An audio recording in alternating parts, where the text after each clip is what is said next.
Good morning and welcome to Vibrant Pittsburgh's third Vibrant Index report to the region. My name is Sabrina Saunders Mosby, and I serve as President and CEO of Vibrant Pittsburgh. And together with my colleague, Laura McKnight, we will be your hosts for today's event. On behalf of Vibrant Pittsburgh, our region's central resource for all things workplace inclusion, I would like to first extend a warm welcome to our Vibrant Pittsburgh members, board directors, and each of the friends of Vibrant Pittsburgh joining us this morning. I'm pleased to report that we had close to 270 registrants for today's event. So that's why we had a bit of a delay. I wanted to make sure that everyone got online. Welcome. 270 registrants, coupled with the increase in 104 companies completing the index this year, up from 50 in year one and 78 in year two. And the 11 companies who have reached Vibrant Champion status this year, up from 4 just last year. It makes me increasingly optimistic about our region's future. It's hard to believe that we are in the third year of a global pandemic. And although we are gathering in person again, we've learned to appreciate just how far we can reach utilizing technology.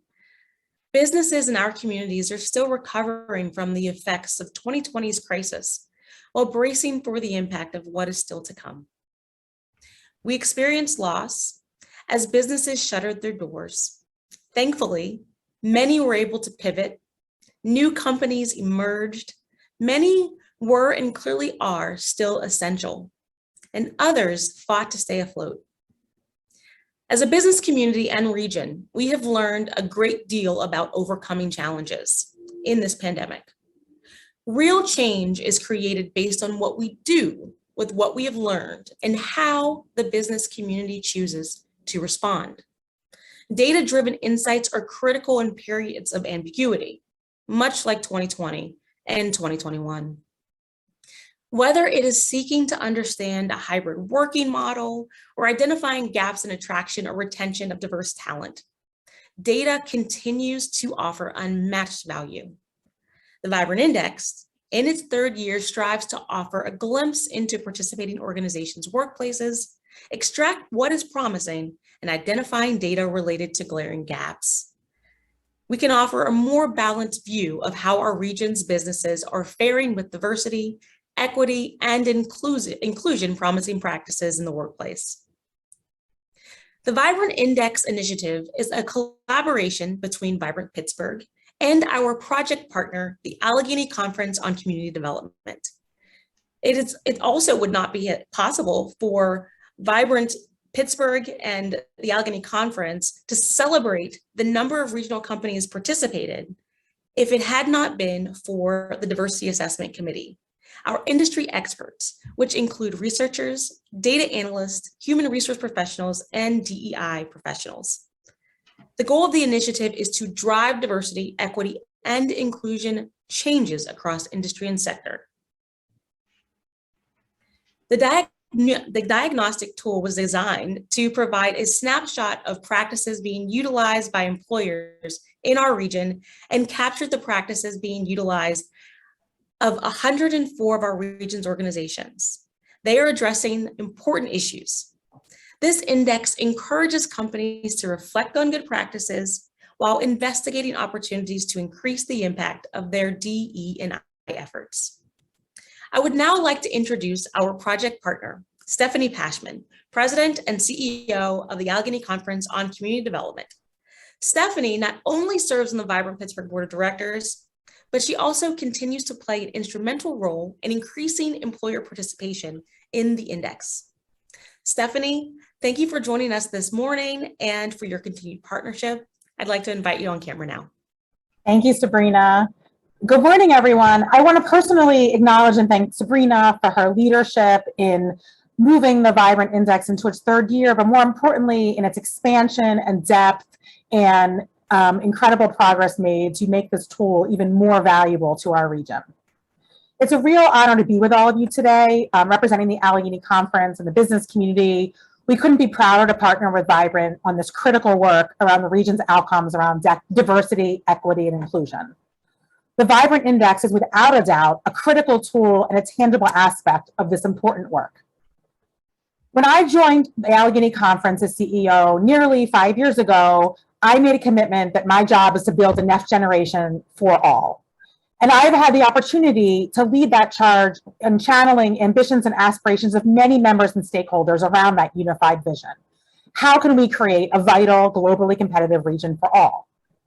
We can only be truly successful in making this vision a reality if all people and communities across Southwestern Pennsylvania share in the prosperity created here. And we know that it's no secret that this disparity is a challenge in our region. And there are gaps we need to continue to address: racial gaps, other gaps, geographic gaps, urban and rural gaps, etc. To close these and other gaps requires intentional, deliberate efforts about best ways to foster equity and inclusive growth for people and places across Southwestern Pennsylvania, as well as building a keen awareness and increased conversation about what's happening in this space, what strategies could make us better, and how we can unlock the potential for even greater equity and inclusion, something the Vibrant Index positions us to do.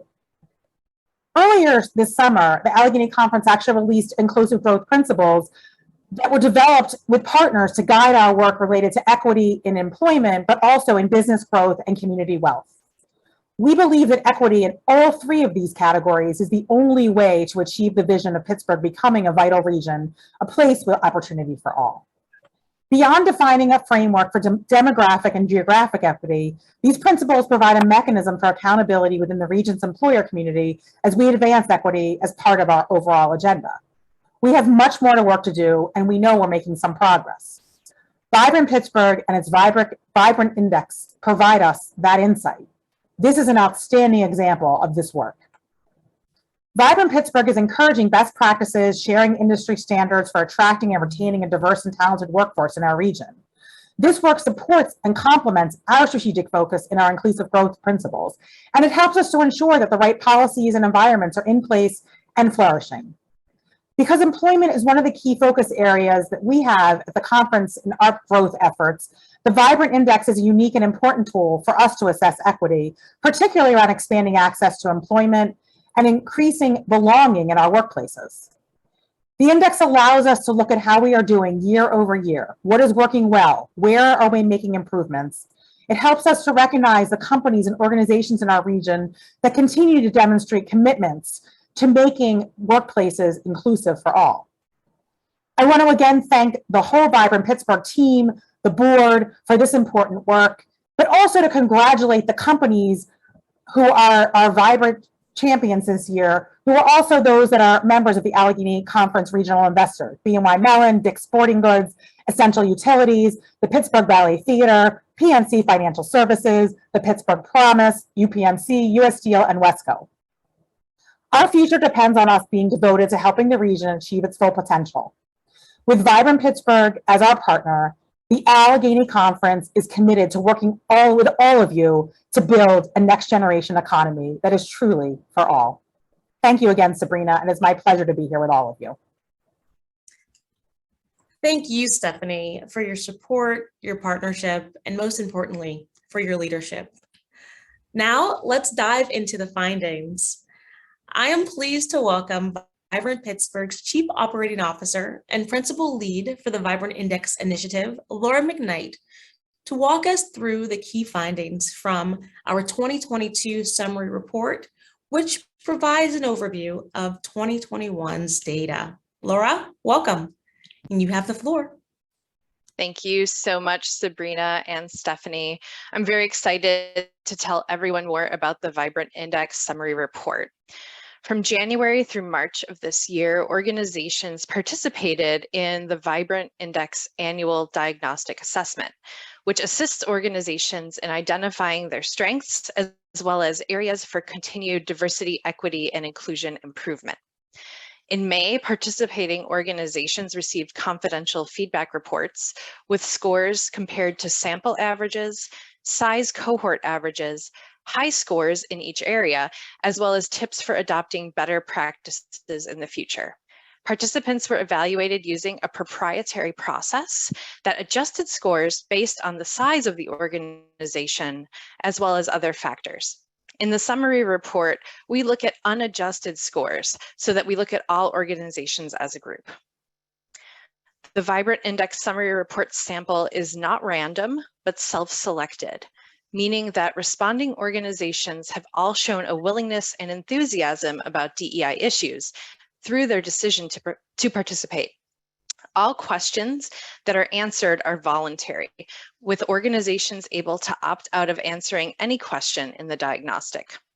Sample sets from each year of the index are vastly different, covering different fields, sectors, industries, and employer sizes. So as a result of these factors, findings in the summary report are not necessarily representative of the greater Pittsburgh region.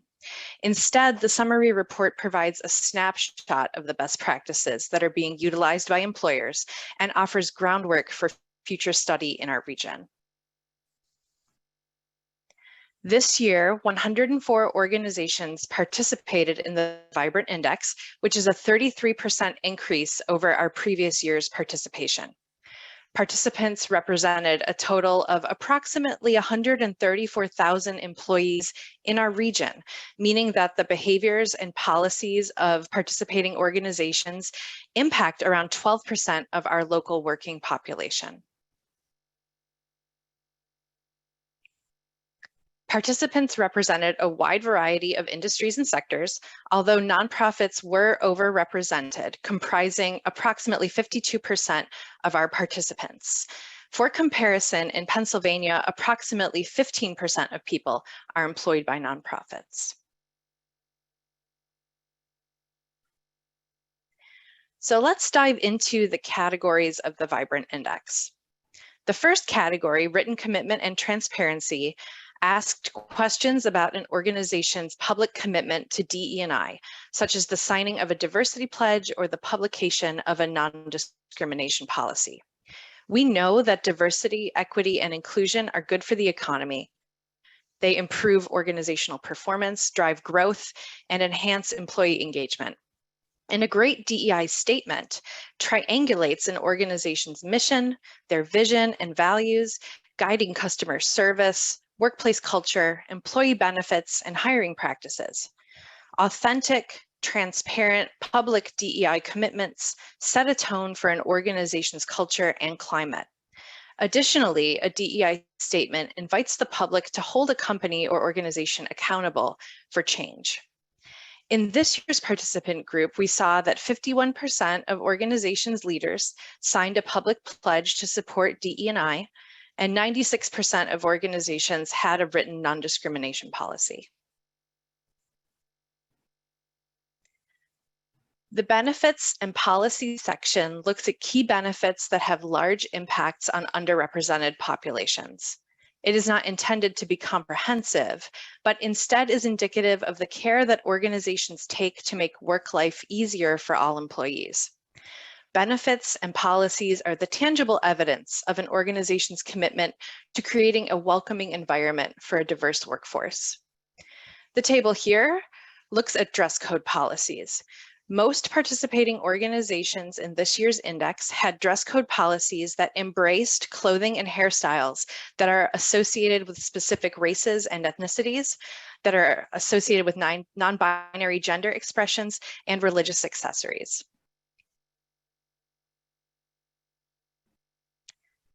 This year, Vibrant Pittsburgh was able to review the progress of 13 organizations that completed the Vibrant Index in all 3 years that it has been offered to the community. In this cohort of 13 organizations, we saw over 3 years of index participation that the number of organizations offering trans-inclusive healthcare has tripled. The number of organizations offering paid time off for non-majority holidays has doubled. And nearly all organizations in this 3-year cohort now offer accommodations for religious activities such as prayers. As more organizations commit to year-over-year participation in the Vibrant Index, and as sample sizes increase, we will have more opportunities to review participant progress. And so we're looking forward to having more details like this for you in our next sample. The Employee Networks category examines how organizations provide underrepresented employees with networks that connect them to information, opportunities, and resources critical to engagement, advancement, and retention. In turn, employee or business resource groups can provide organizations with critical insights into communities and cultures, creating more inclusive work environments. Employee or business resource groups are not appropriate for every organization, and the success of these networks is dependent upon a variety of factors, such as climate, the size of the organization, as well as the resource group structure. An area of opportunity for participant organizations that had employee or business resource groups is in performance management. It is recommended that leadership really embrace having employee and business resource group leaders have their progress factored into their annual performance reviews. DEI impact requires the support of an organization's leadership, and this category is a snapshot of leadership participation and investment. Looking specifically at board leadership, we know that a diverse board can provide a variety of perspectives and viewpoints, strengthen an inclusive organizational culture, and enhance brand and business reputation to support a competitive advantage. In this year's participant group, 81 employers had a board committee dedicated to the organization's DEI strategy. 66 employer boards were tracking data regarding board members' demographics as they relate to underrepresented groups, and 76 participants considered board member demographics when recruiting new board members.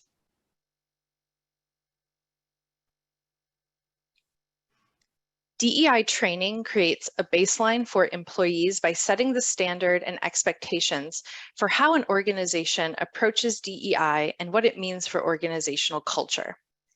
DEI training is an essential part of a professional development program, assisting with relationship building, communication, and empathy. To cultivate a welcoming climate, DEI training is necessary for all employees, but it is crucial for hiring teams and managers whose decisions can cascade and have an impact on the entire organization. Most participants had diversity, equity, and inclusion-related training within the last year. For most, DEI and non-discrimination policies were provided to new employees via new hire orientation materials. Only 60% of employers required new hires to participate in training that focused on or was inclusive of a DE&I topic. The most common training topics were implicit or unconscious bias, issues of race and ethnicity, and bias awareness.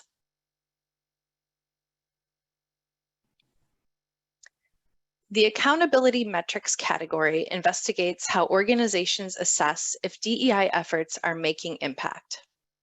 Collecting and analyzing demographic data can detect trends and identify areas where employees may be experiencing problems. When we take care to analyze systems, we can make sure they do not disenfranchise people from underrepresented groups. Most organizations gathered data about the race and ethnicity, gender, and age of their employees. About half gathered data on disability or veteran status. Less than 1/3 of organizations gathered and analyzed data on employee LGBTQIA+ identities. The most common types of analysis reported by participants were employee demographic information and its intersections with organizational role, retention, and compensation, respectively.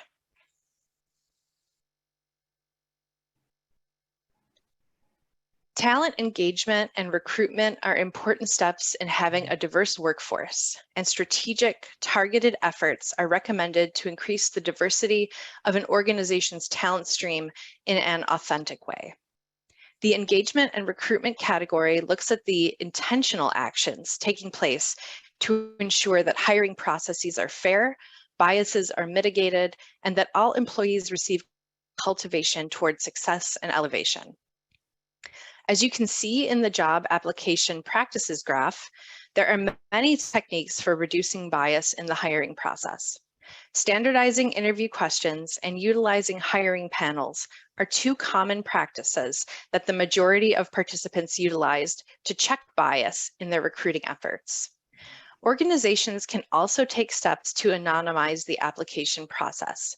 Only 11 participants are currently anonymizing the resumes of their applicants, so this is an area of opportunity for our region's employers. The supplier diversity category assesses how organizations are utilizing supplier spend to disrupt bias, equalize the playing field, and build wealth networks in historically underrepresented communities. By collecting data on the diversity of suppliers, an organization can gain awareness of spending patterns and redirect their resources accordingly. Of 104 participant organizations, 56% collect and analyze the diversity of their suppliers, and 49% track spending in terms of supplier diversity. Organizations interested in diversifying suppliers can begin tracking data on supplier spending that's going to women-owned and minority-owned businesses. Businesses should be tracked separately to ensure data accuracy and transparency of impact.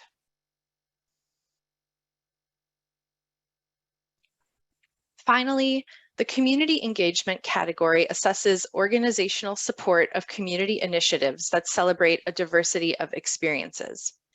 Organizations participating in this year's Vibrant Index were involved in a variety of diverse community projects, organizations, and initiatives in Pittsburgh as well as in other locations. So I have just shared a lot of information with you, and I highly encourage you to dive into the full summary report, which is available now on our website. We will also be offering a Vibrant Index Q&A session on Thursday, August 25th. There should be a link to register provided in the chat in just a few moments. So now to highlight some of the key findings from this year's participant group. 96% of participants have a written non-discrimination policy. All organizations need to have a non-discrimination policy. These policies show that an organization treats everyone fairly, provides clarity on employee behavior, and shows commitment to compliance with local and state laws. Be sure that your organization's commitment is clear internally for current employees and also externally for potential employees, vendors, partners, customers, and clients. It is best that the policy is posted publicly within the workplace and on the organization's website. About 40% of this year's participants reported offering trans-inclusive healthcare benefits. Providing trans-inclusive healthcare benefits is an important way that an organization can show transgender employees that their needs are important. Don't assume that your health plan does not include these benefits. Investigate this opportunity to support your employees' well-being with your benefits plan representative. 87% of this year's participants who have employee or business resource groups give employees paid work time to participate in them. We are so happy to see that a significant percentage of organizations paid their employees for participation time in employee or business resource groups. Employees that are investing in the development and cultivation of an inclusive organizational culture should be compensated for their time and effort. The most popular topics for DEI employee training this year were related to issues of race and ethnicity, implicit or unconscious bias, and bias awareness. When creating an inclusive workplace, education is a very powerful tool. Training on DEI topics should be ongoing and regular, offered in flexible formats, and offered to employees at every level of the organization as part of an overarching talent development strategy. Only 55% of this year's participants report having paid parental leave benefits. This is an area of opportunity for employers that are invested in equitable, inclusive work environments. Providing a variety of benefits that support parents demonstrates a commitment to work-life balance and allows employees the ability to thrive both at work and at home. And finally, 59% of participants do not have a supplier diversity plan. Supplier diversity continues to be an area of opportunity for our region's employers, having the lowest average score of all categories for participants this year, and having been an area of low average scoring in each year of the Vibrant Index. And now I will turn things back over to Sabrina for the announcement of this year's Vibrant Champions. Sabrina? Thank you, Laura. And what exciting data. It was a lot of data. I'm sure that everyone has questions and would like to dive in a bit deeper.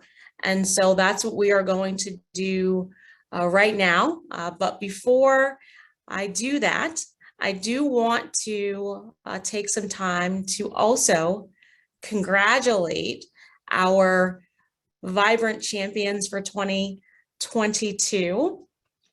It is exciting to be able to list 11 companies who scored at or above the 95th percentile on the index, which include BNY Mellon, Dick's Sporting Goods, the Hugh Lang Foundation, People's Gas, Pittsburgh Ballet Theater, Pittsburgh Promise, PNC Bank, Shell Games, UPMC, US Steel, and Wesco, all Vibrant Pittsburgh members. Congratulations. We will be adding a few subsequent events to our programming this year to allow for a deeper dive and question and answer sessions with members. As Laura mentioned, we will have an event on the 25th that is a lunch and learn. More information will be shared with our member organizations in the future to register. And of course, that information was included in the chat. But I hope that we can answer a few of those questions in the next segment of this morning's programming. We would like to take a moment to highlight those organizations that scored at or above the 95th percentile in the 2022 Vibrant Index Diagnostic, those Vibrant Champions. As mentioned, an organizational designation of Vibrant Champion does not mean to convey perfection. We recognize that there's no one right way to practice inclusion, but some practices may be more feasible for some companies or industries than others. We are going to have a conversation with those Vibrant Champions now. I'd like to invite them to join us on camera, the representatives from our Vibrant Champions, so we can dig a bit deeper into those promising practices. First, please welcome Paloma Denardis, who represents Vibrant Champion Dick's Sporting Goods. Welcome, Paloma, and congratulations. Thanks, Sabrina. Super happy to be here. Absolutely. So increasing investment with diverse suppliers continues to be an area of opportunity for our region's businesses. We know that. Diverse suppliers often work within the communities they represent. When a company invests in them, it invests in diverse communities as well, and many times communities of color. Paloma, tell us how Dick's Sporting Goods is intentionally focused in this area. Yeah, thanks for engaging us with this question. We're really proud of the work that we've done this past year around our supplier diversity program, and we're really passionate about elevating diverse communities through our supplier diversity program, and have actually committed to spending $300 million annually with diverse suppliers by 2025. We're going to work towards this goal through a three-pillared approach of conscious sourcing, advocacy, and community engagement. When sourcing, our category managers and merchandise buyers work to discover and include diverse owned and operated businesses through RFPs and bids to provide products and services that meet the needs of our athletes, teammates, and communities.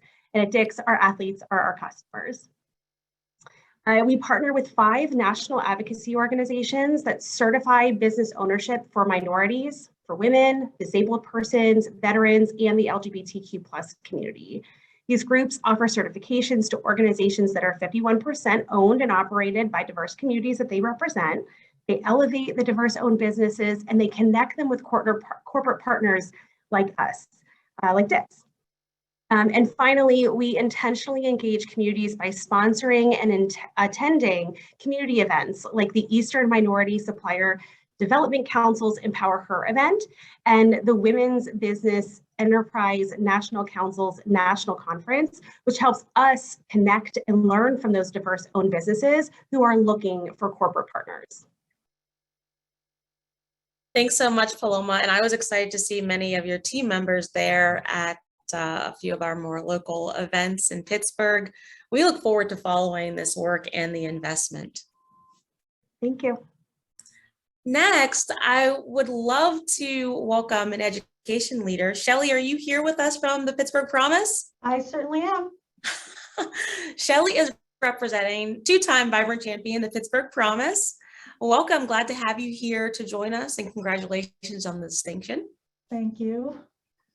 So benefits and employment policies remain a critical area where employers can demonstrate their commitment to D&I and to the creation of an inclusive, a progressive, and safe environment in which all employees can thrive. Shelley, can you tell us how participation in the Vibrant Index supported the Pittsburgh Promise's journey in this particular area? Absolutely. And, you know, as Laura said in her opening statements, these are not new goals for any of the organizations that are participating today. We all strive to create an inclusive workforce. And at the Pittsburgh Promise, that's, you know, our DNA, that's why we're here. You know, we're here to infuse more diverse talent into our regional workforce. The Vibrant Index really helped us as a leadership team identify what mattered most in terms of the controllable elements of our HR and benefit policies. We had always strived to be inclusive, to listen to our employees, and to do what we considered the right things, but I'll be perfectly honest in saying we didn't really know what those were. And having the Vibrant Index provided a playbook for us where we could look at the best practices, we could look at those opportunities where we had room to grow and to be better, and to be very intentional about adapting our policies to those best practices and really rising to the bar that it set. And, you know, the example I use when I'm asked about this is one of the screens that Laura shared was on dress code policy. And prior to participating in the index, we were very intentional about not having a dress code because we thought it sent a message, you know, I associate it as a negative, you know, a gender biased message. And in conversations with Laura after our first go around with the index, we realized it is a tool that allows us to state very intentionally that we do desire to be inclusive and transparent. And it's one of the ways that we've really grown and that we've become more explicit about being a welcoming environment, regardless of gender identity, regardless of religious preferences, that we want to send that message as explicitly as we can. And that policy has been one of the ways that we've been able to do that through our participation in the Vibrant Index. So thank you for putting that out there for us and for some of the other elements of it as well. You know, the CEO pledge, there are many ways that we have grown and become smarter and more engaged in the national community around creating a sense of belonging. Thank you, Shelley. And thanks again for committing to this important work and to demonstrating leadership when it comes to this next generation of talent. The image right behind you is just a reminder of who you're working on behalf of. And so we appreciate your work in the Pittsburgh region and the Pittsburgh Promise, of course.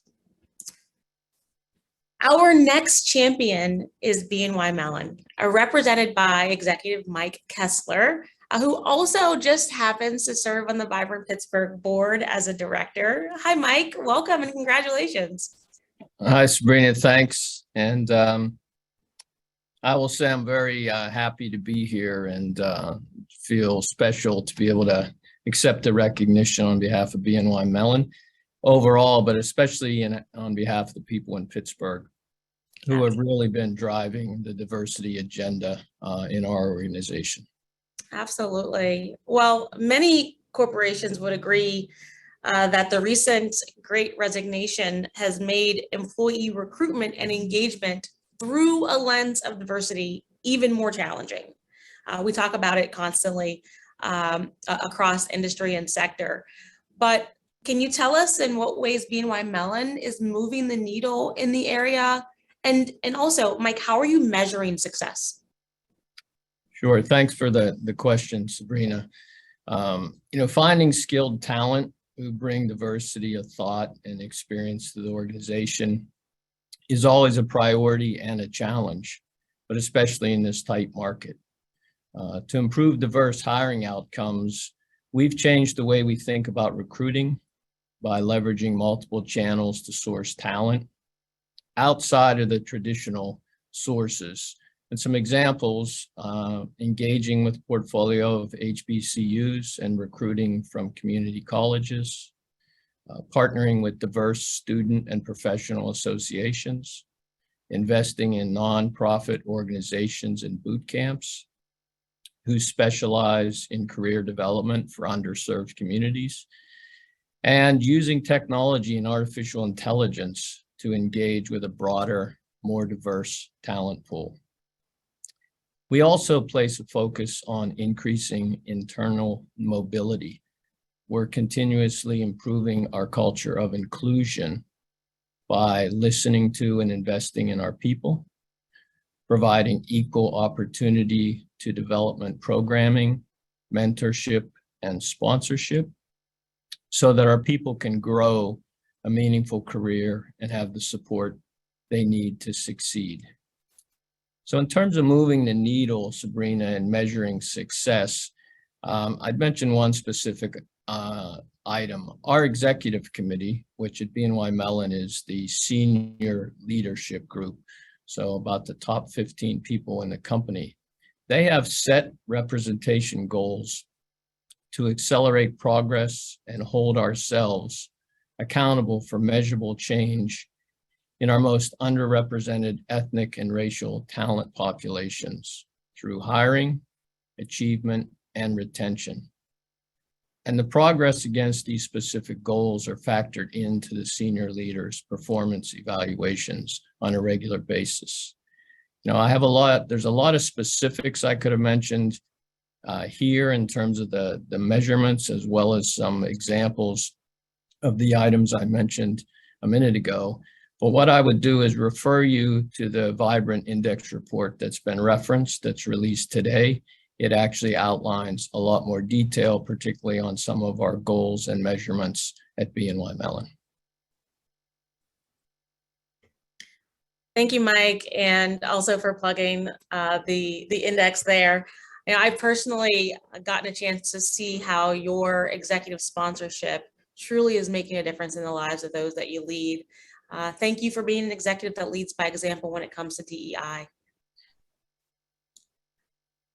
So, yes, next, welcome David Bubis.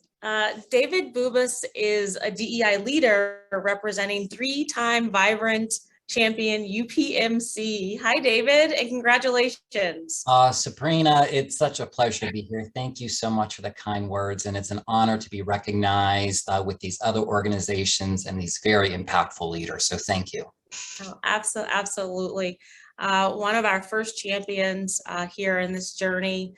David, I do want to talk about training and development. DEI training and development can be crucial to building a safe and equitable workplace for employees.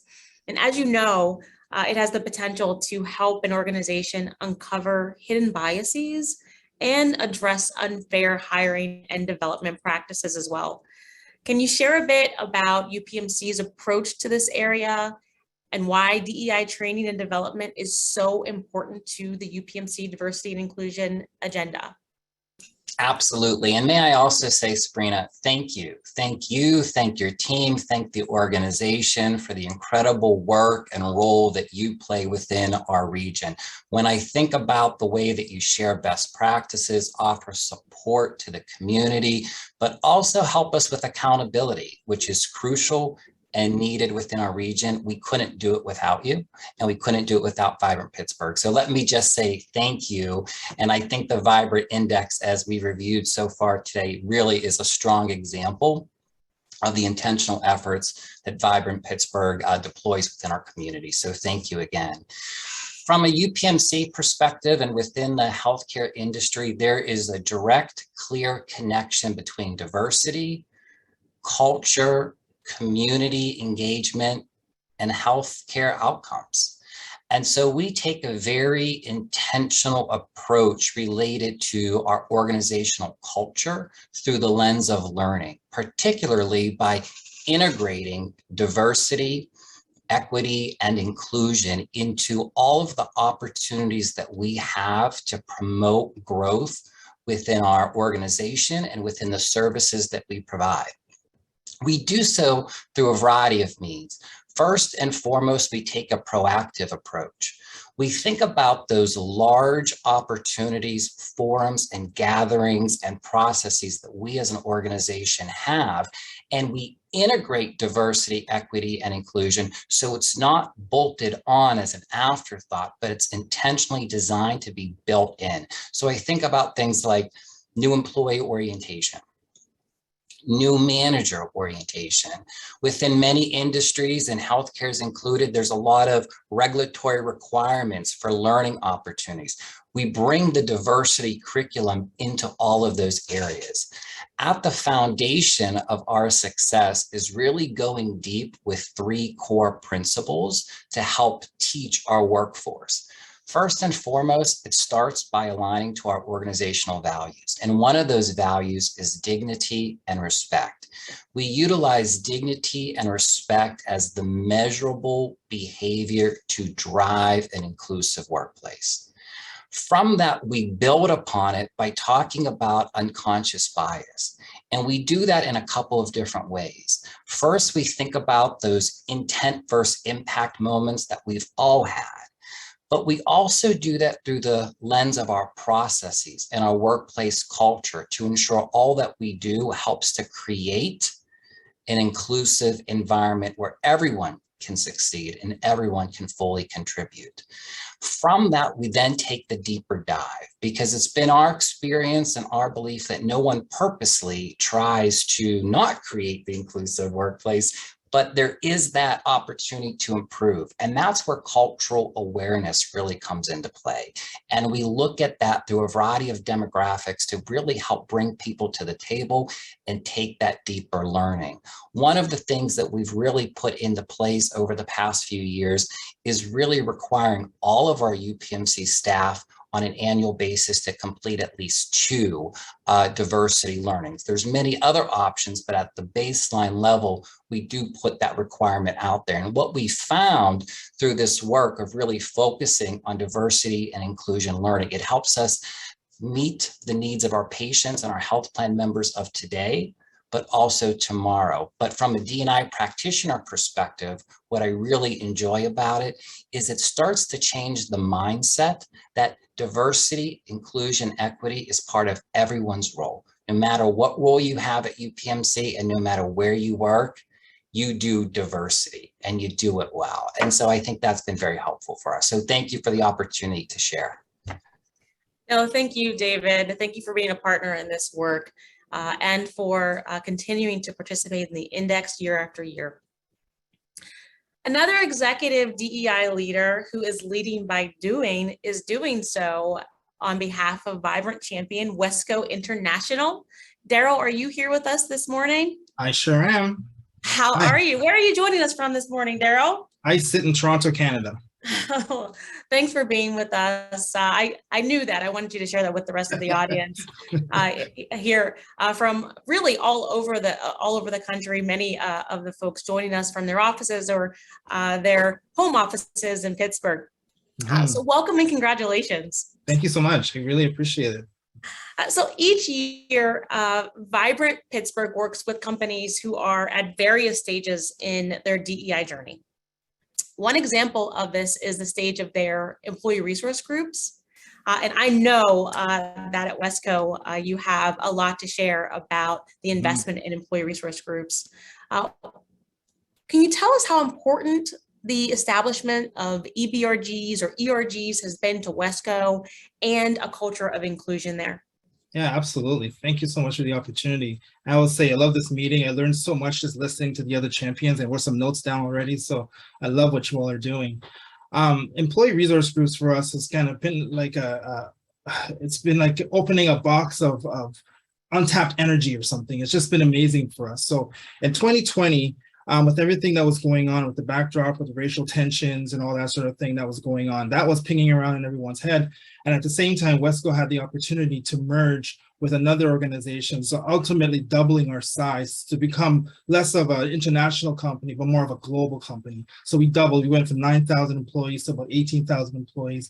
And that really meant something from that perspective. So we made a concerted effort, and I underline the word concerted, to really dive into the internal demographic data that we had when it came to the employee populations to really determine which groups were underrepresented. Like we kind of all knew if you asked us, you know, we're male dominated like many companies, but we kind of went another step deeper just to determine exactly what that looked like. So we definitely identified women, you know, LGBTQ2IA+, you know, disabled, visible minorities, and our members of our military as missing from our leadership ranks and from our mid-management. So we identified that. So the question is like, what are you prepared to do about it?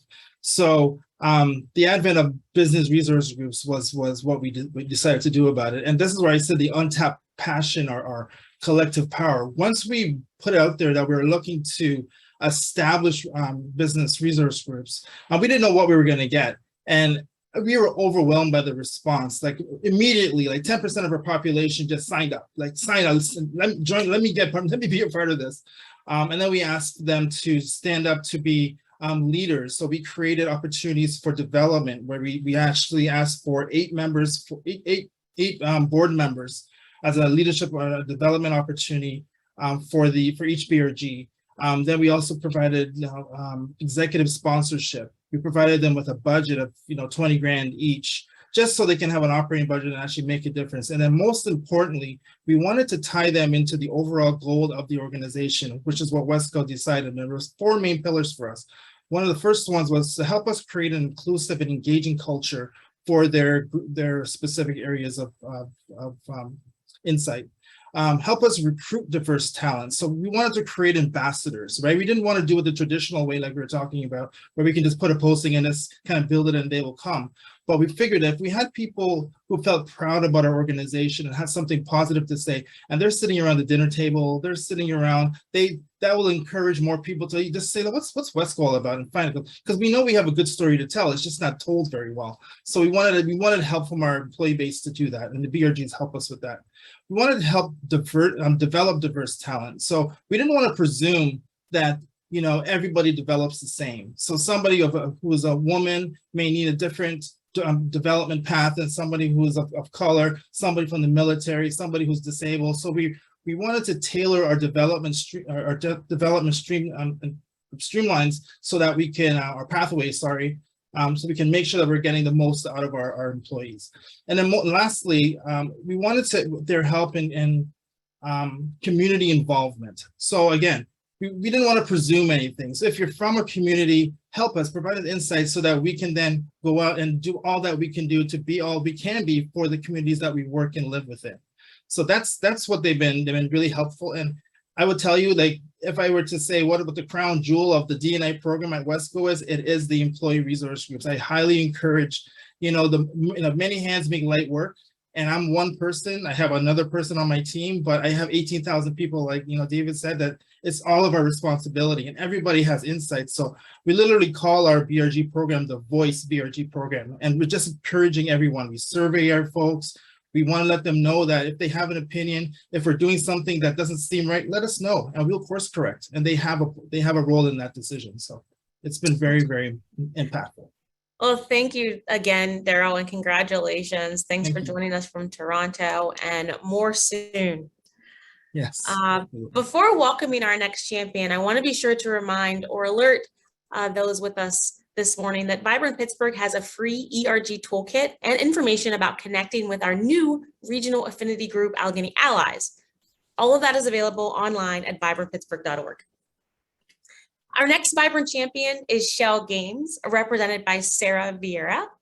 Hi, Sarah.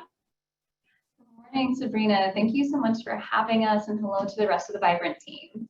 Oh, for sure. Congratulations. Sarah, a commitment to DEI includes intentional investments internally and externally. Can you share specific examples of how Shell Games utilizes partnerships to make sure that the commitment to DEI extends to the local community? Absolutely. It's so important to us at Shell Games that we are interacting with community organizations, both professionally and philanthropically. So some of the things that we've been doing, even over the last few years and back as well, have been such as like our Shell Games Giving Group. So that's an employee-based volunteer group that works very closely with the Pittsburgh Foundation to donate to local nonprofits whose mission statements we agree with. So over the last 3 years, we've been able to donate $25,000 annually to nonprofit groups such as Urban Kind, GASP, so the group against smog and pollution, Sustainable Pittsburgh, and New Voice Pittsburgh, to make sure that we're giving back to those groups that are really doing a lot of excellent work in and around our local community. We also want to be giving back to educational initiatives as well. So the games industry is an incredible place, but it does also have some events where we are not always, or the games industry is not always as inclusive as it should be. So we're focused on educational initiatives such as our partnership with Carnegie Mellon University and their Entertainment Technology Center. We have a fellowship fund for students who are seeking master's degrees within that ETC program that provides a full tuition for underrepresented students in the games industry, or those coming from financially under-resourced backgrounds, people of color and women who traditionally are not as represented in the games industry. So a focus there. We're just starting this year, our inaugural year for our Shell Games Apprenticeship Program in partnership with the Community College of Allegheny County. Very excited about that. Again, just to extend opportunities to enter into the games industry and receive those educational opportunities that folks might not have had access to otherwise. In addition to that, we also like to open up our studio to the community, whether it's, again, educational groups or just interested community members with our open houses. So unfortunately, with the pandemic, those have not been in person the last several years, but they have been virtual. And so it's a chance for anyone in the community who's interested to get to talk to our studio members and learn about game development, learn about what we're working on, and get to, again, have access that otherwise they would not have. So those are things that we're really excited about, but we also really highly value. Absolutely. Well, thank you for sharing, Sarah, and for prioritizing, community relationships. And congratulations on reaching champion status. Thank you so much. It's so exciting to be a part of the Vibrant Champions and to be with such other wonderful organizations on their DE&I journey. Absolutely. Well, I hope you enjoyed hearing directly from those 6 Vibrant Champions.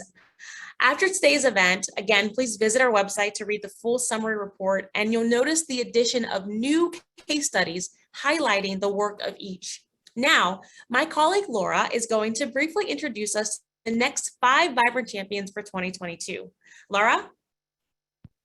Hello, everyone. We are also very excited to have the following champions with us: Pittsburgh Ballet Theater, United States Steel, PNC, Hugh Lane Wellness Foundation, and People's Gas and Essential Utilities Company. And I'm so pleased to talk with all of them a bit about the impact that the Vibrant Index has had on their journey. First, I'd like to talk with Dr. Catherine Gigler from Pittsburgh Ballet Theater. Dr. Gigler, can you tell us a little bit more about the impact that the Vibrant Index has had for the ballet theater? Yes, of course, Laura. Ballet as an art form and PBT as an organization have a lot of work to do towards inclusivity and equity. And Vibrant Pittsburgh has really been an invaluable collaborator for us on these efforts at PBT over the past several years through our membership. Because we've completed the index in all 3 years of the initiative, It's allowed us to really specifically track measurable progress on strategic goals across PBT, and that's also enabled us to hold ourselves accountable as an organization in this work. So our leadership team uses the Vibrant Index to guide implementation of best practices for the most part. And that's included the creation of organization-wide training opportunities with industry leaders, such as Teresa Ruth Howard of Mob Ballet, which is Memoirs of Blacks in Ballet, costuming and uniform policy changes, such as the adoption of skin tone tights and shoes for school students and company dancers, and education of stakeholders and audiences around the diverse history of ballet. And that's included through our ongoing oral histories projects, PBT Then and Now Documenting Diversity. Work around DEI is essential and it's ongoing at PBT and in ballet. And our partnership with Vibrant has really enabled us to serve as leaders in these conversations about equity and inclusivity across the ballet world. So we're really thankful for all that Vibrant does and for the ability to participate even more this year. And I love hearing about how the index has helped you to tailor this work specifically to your specific scenario at the ballet. So thank you for sharing that with us. Mona Dine with United States Steel. Mona, I would love to talk a little bit more about US Steel's DEI journey. And I know it's been a long journey. You've been doing this work for quite some time, but how has the index played a role? Thank you so much, Laura. And it's an honor for US Steel to be recognized as a Vibrant champion. Thank you for the acknowledgement of our efforts thus far. And I also want to congratulate the other champions and thank all the other organizations who participated. 104 is such a fantastic number. So I'm going to talk a little bit about our strategy. At US Steel, we're focused on delivering our best for all strategy, which calls on us to create profitable, sustainable steel solutions that are best for people and planet. If we want to do what's best for all, as we indicate by our strategy, we know we must get the best from all. This means taking advantage of tools like the Vibrant Index to understand where we are now on our D&I journey and where we need to go. Our index results do reaffirm our current efforts underway. We have several initiatives in place that have been reaffirmed our participation in the Vibrant Index. And instead of getting into a lot of detail on that, I want to also invite others to take a look. We put our first DE&I annual report out there. So I invite you all to take a look at that, look at our efforts so far, and look at our goals that we have that we're also pursuing as well. We look forward to continuing to collaborate with organizations like Vibrant Pittsburgh to build these diverse and inclusive workplaces that will continue to make our region a destination of choice for the workplace of today and the future. So thank you again, Laura, and Vibrant Pittsburgh as well. Thank you so much, Mona. Gina Coleman with PNC, congratulations on having PNC named a champion 3 years in a row. So after reaching champion status, why is participation in the Vibrant Index still relevant to PNC's DEI journey? Thank you, Laura. And before I start that, I just want to first echo David's recognition of Sabrina's and your leadership and the entire team at Vibrant Pittsburgh. This work is so important and we're so proud of our partnership. As one of Pittsburgh's largest employers, PNC's continued participation in the Vibrant Index is still relevant to our D&I journey because the mission of Vibrant Pittsburgh aligns with ours to attract, retain, and grow diverse talent for the economic vitality of our company and our region. And fostering a culture of belonging and inclusion is not only important for our workplace, but for the communities in which we live. So we're proud to be recognized as a champion and proud of our D&I progress.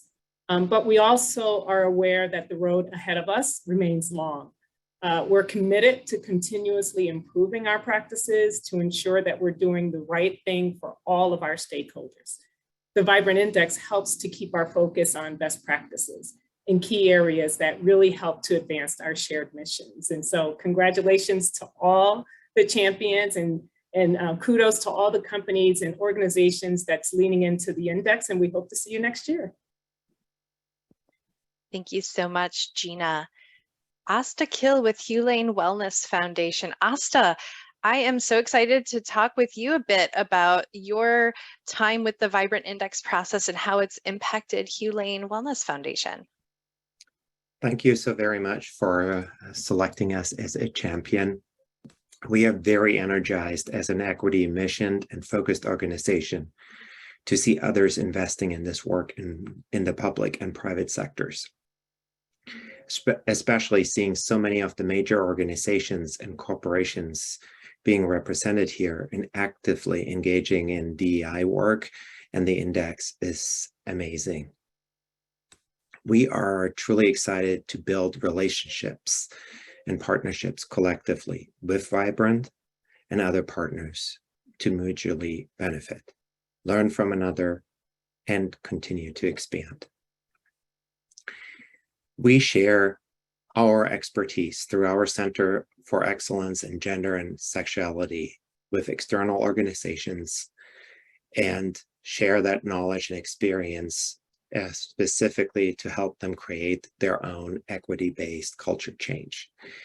We have worked with many of the Vibrant Pittsburgh members here represented, and I would like to thank everybody, including least but not last, Vibrant and all the individual members here that are so actively engaged. Thank you. Thank you, Asta. And finally, Michelle Zappa with Peoples Gas and Essential Utilities Company. Michelle, can you tell us a bit about how the Vibrant Index has impacted your journey with Peoples? Sure, thank you, Laura. You know, participation with Vibrant Pittsburgh, and in particular the index, has really been key to our company having a successful DE&I program. We've grown each year that we've participated, really by learning from others, from all of the companies represented here today. The collaboration among the leading companies to share best practices, successes, and also the critical actions to improve. Because we know none of us are perfect and we all have, it's a journey, as we've all said. But this has all aided us in really becoming a champion.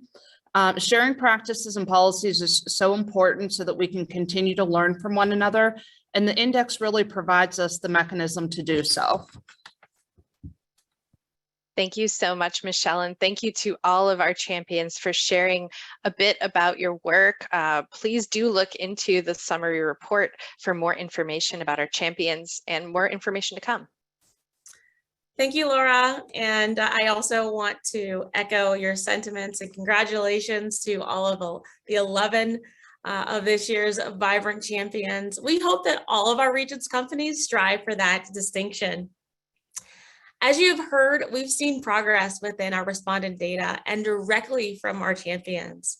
And at this time, I typically issue my call to action. However, guess what? We're out of time. So you are going to have to visit vibrantpittsburgh.org to read the report and to read my call to action for yourself. There's another plug for going through the data directly. We do want to thank you for attending this year's Vibrant Index report to the region. Thank you to our partner, the Allegheny Conference on Community Development. And again, congratulations to this year's 11 Vibrant Champions. To read the full summary report, or members interested in registering for the August 25th Vibrant Index Lunch and Learn, or even to sign up to participate in Vibrant Index 4.0 launching in January of 2023. Visit us online at vibrantpittsburgh.org. For the index directly, vibrantpittsburgh.org/Vibrant Index. I look forward to working with each of you to build a more diverse, inclusive, and vibrant Pittsburgh region. Thank you for joining us, and goodbye.